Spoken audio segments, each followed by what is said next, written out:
ಶಿವನೇ ಪ್ರಳಯ ಶಿವನೇ ಶಿವನೇ ಪ್ರಳಯ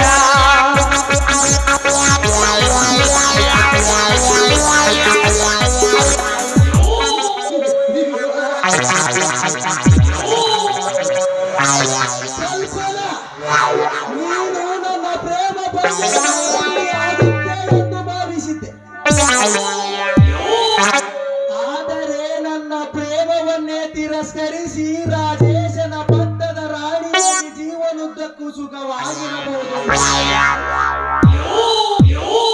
ಅವನ ಬೆಲೆಗೆ ಬಿದ್ದಿರಿವೆಯಲ್ಲ, ಅದರ ಪರಿಣಾಮ ಮುಂದೆ ಗೊತ್ತಾಗುತ್ತದೆ.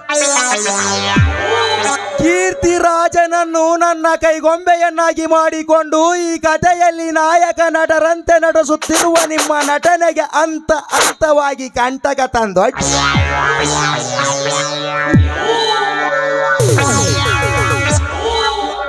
ನಾ ಬಯಸಿದ ಚಿಟ್ಟೆಯ ಸೌಂದರ್ಯವನ್ನು ಸವಿಯದೆ ಹೋದರೆ ನನ್ನ ಪಾತ್ರಕ್ಕೇನುಕ.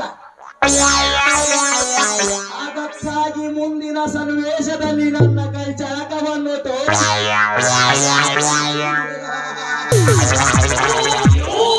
ಹಾದಿಯನ್ನು ಸುಗಮವಾಗಿ ಮಾಡಿಕೊಳ್ಳಲೇಬೇಕು.